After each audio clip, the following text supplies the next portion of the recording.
لیکن حقیقت میں ان کے ہاتھوں سے اہل بیت بھی محفوظ نہیں، ان کی عزت بھی پامال ہوتی بھی آپ کو نظر آئے گی۔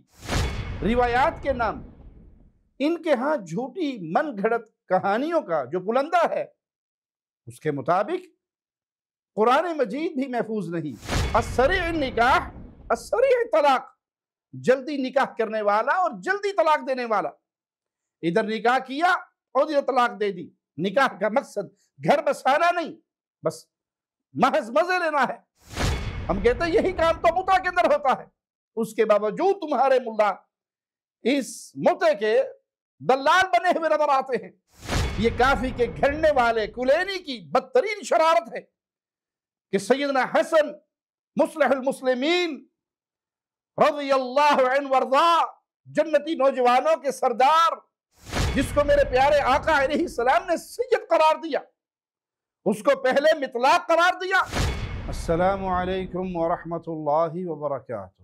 ان الحمد للہ نحمده ونستعینه ونستغفره ونعوذ باللہ من شرور انفسنا ومن سیئات اعمالنا من يهده الله فلا مضل له ومن يضلل فلا هادي له أشهد أن لا إله إلا الله وحده لا شريك له وأشهد أن محمدا عبده ورسوله أما بعد۔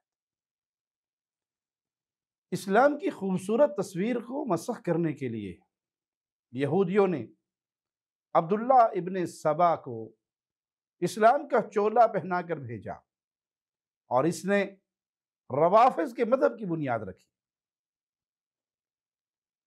ابن سبا نے اسلام کا حلیہ ایسا بگاڑا کہ ہزاروں جھوٹی روایات تراشی، اور ان روایات کے ذریعے جو شر پھیلایا وہ یہ کہ قرآن مجید اپنی اصلی حالت میں نہیں، نعوذ باللہ ثم نعوذ باللہ، یہ ناقص ہے، تبدیل شدہ ہے، یا اس کی قرآت غلط ہے۔ اصل قرآن ایک خیالی شخصیت کے پاس ہے، جسے یہ حضرات بار بار امام کہتے ہیں۔ روایات کے نام ان کے ہاں جھوٹی من گھڑت کہانیوں کا جو پلندہ ہے، اس کے مطابق قرآن مجید بھی محفوظ نہیں۔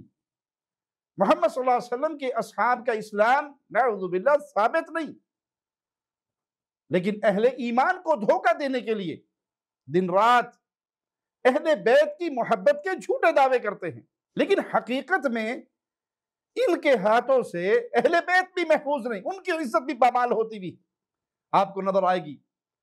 اس کی ایک مثال یہ دیکھ لیجئے کہ ان کی دیومالائی داستانوں کی یہ کڑی کلینی کی فروع کافی ہے، اس کی جلد 6، اس میں کتاب الطلاق کا پہلا باب ہے، صفحہ 36 پر، کراہیت طلاق زوجۃ الموافقہ۔ اس کی روایت دیکھیں جو روافض کے ہاں حدیث ہے، لکھا ہے ان اللہ عز وجل یبغض او یلعن کل ذواق من الرجال، اللہ تعالی ہر ذواق شخص سے بغض رکھتا ہے یا لعنت فرماتا ہے۔ اس کی 2 نمبر روایت میں یہی بات ہے۔ اسی طرح روایت نمبر 4 میں بھی یہ بات موجود ہے کہ اللہ تعالی ہر مطلاق اور ذواق سے بغض رکھتا ہے۔ مطلاق کا مطلب کثرت سے طلاق دینے والا، زیادہ طلاق دینے والا، اور ذواق کا معنی الکافی کی شرح مرآت العقول جلد 21 صفحہ 93 ہے، ملا باقر مجلسی نے الذواقین کا مطلب لکھا، یعنی السریع نکاح، السریع طلاق، جلدی نکاح کرنے والا اور جلدی طلاق دینے والا۔ ادھر نکاح کیا اور ادھر طلاق دے دی۔ نکاح کا مقصد گھر بسانا نہیں، بس محض مزے لینا ہے۔ ہم کہتے ہیں یہی کام تو متع کے اندر ہوتا ہے، اس کے باوجود تمہارے ملا اس متع کے دلال بنے ہوئے نظر آتے ہیں۔ الغرض ان کی روایات میں جنہیں یہ احادیث رسول کہتے ہیں، ایسے فرد پر اللہ کی لعنت ہے۔ اور ملا باقر مجلسی نے اسی شرح میں یہ بھی لکھا قد ورد فی کثیر من الاخبار اللعن علی فعل المکروہات، بہت سی احادیث میں مکروہ افعال جو کہ حرام نہیں، ان پر بھی لعنت وارد ہوئی ہے۔ اب رہ گیا یہ سوال کہ ان کی یہ روایات ان کے ہاں صحیح ہے، ثابت شدہ ہیں یا نہیں، تو صفحہ 94 دیکھ لیجئے، ملا باقر مجلسی لکھتا ہے الحدیث الثانی حسن، دوسری روایت حسن ہے، اسی طرح چوتھی اور پانچویں روایت کو بھی معتبر قرار دیا۔ پھر اس فروع کافی جلد 6 صفحہ 39 پر لکھا، روایت نمبر 4 میں ہے کہ سیدنا علی نے منبر پر فرمایا لا تزوج الحسن فإنه رجل مطلق۔ روایت نمبر 5 میں لکھا، ابو عبداللہ علیہ السلام نے کہا سیدنا حسن بن علی نے 50 عورتوں کو طلاق دی۔ سیدنا علی نے کوفے میں کھڑے ہو کر فرمایا یا معشر الکوفہ لا تنکحوا الحسن فإنه رجل مطلق، اے کوفے والو حسن کا نکاح نہ کراؤ کیونکہ یہ بہت زیادہ طلاقیں دینے والا ہے۔ ملا باقر مجلسی نے کافی کی شرح مرآت العقول جلد 21 صفحہ 96 پر روایت نمبر 4 کے بارے میں لکھا الحدیث الرابع موثق، چوتھی حدیث معتبر ہے۔ یہ کافی کے گھڑنے والے کلینی کی بدترین شرارت ہے کہ سیدنا حسن مصلح المسلمین رضی اللہ عنہ وارضا، جنتی نوجوانوں کے سردار، جس کو میرے پیارے آقا علیہ السلام نے سید قرار دیا، اس کو پہلے مطلاق قرار دیا، بہت زیادہ طلاقیں دینے والا بتلایا، اور پھر نعوذ باللہ ثم نعوذ باللہ ان پر لعنت کی روایت گھڑ دی۔ جیسے کہ ہم پہلے بتا چکے، ان کے نزدیک زیادہ طلاقیں دینے والے فرد پر رسول اللہ صلی اللہ علیہ وسلم کی حدیث کے مطابق اللہ کی طرف سے بغض اور لعنت ہے۔ کہاں ہے یاری اور شہر یار عابدی راسف علوی، اس کلینی کی خبر کیوں نہیں لیتے؟ اب یہی رونا ان کے دینی مرجع کمال حیدری صاحب نے بھی رویا ہے، ذرا یہ کلپ بھی سن لیجئے۔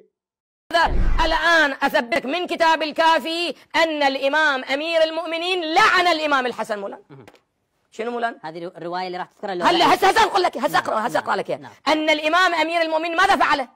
شنو؟ لعن من؟ الإمام الحسن. الله أكبر. في النتيجة لو كلام الإمام أمير المؤمنين صحيحون فالإمام الحسن بعد مطهر طاهر أو ليس كذلك؟ ليس. لو أن الإمام الحسن مولانا طاهر مطهر ولكن الإمام أمير المؤمنين مشتبه، إذا مشمول بآية التطهير. تقول سيدنا معقول موجود في كتاب الكافي هذا المعنى؟ أقول تعال أقرأ مكان. بسم الله الرحمن الرحيم. الكافي الفروع النكاح والعقيقة والطلاق قسم أحياء التراث المجلد 11 صفحة، التفت جيدا، صفحة أعزائي التفتوا، صفحة 465. عن أبي عبد الله الصادق سمعت أبي يعني الإمام الباقر يقول إن الله عز وجل يبغض كل مطلاق ذواق. الله يحبه لو مبغوض وملعون؟ ملعون. إذا واحد هي يتزوج لقضايا شهوية وجنسية، يتزوج يطلق، يتزوج يطلق، يتزوج يطلق. إن الله يبغض كل مطلاق، اللي يتزوج ويطلق لا لسبب. هذه وين أعزائي؟ رقم الحديث 10,639 كتاب الطلاق، الرواية كذا. تعالوا بعد الصفحتين.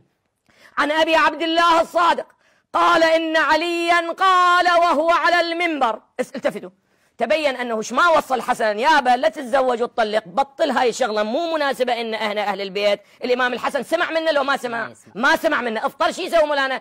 بتعبيرنا يفضح مولانا على القنوات الفضائية، فصعد شنو؟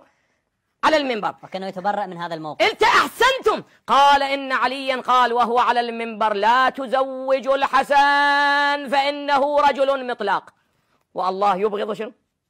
يبغض المطلاق. فاذا الامام الحسن شو يصير؟ ما نقدر نحكيها. هاي دا اقرا لك اياها من عندي، دا اقولها شنو من كيسي دا اطلعها. هذا هاي من الكتب، من اهم الكتب المعتبر. اب ہم آخر میں عرض کریں گے مسلمانوں سوچو، غور کرو، ان کی یہ روایات اگر سچی ہیں تو نعوذ باللہ نہ قرآن محفوظ رہا، نہ ان کے شر سے انبیاء محفوظ رہے، نہ صحابہ محفوظ رہے، حتیٰ کہ اہل بیت بھی محفوظ نہیں رہے۔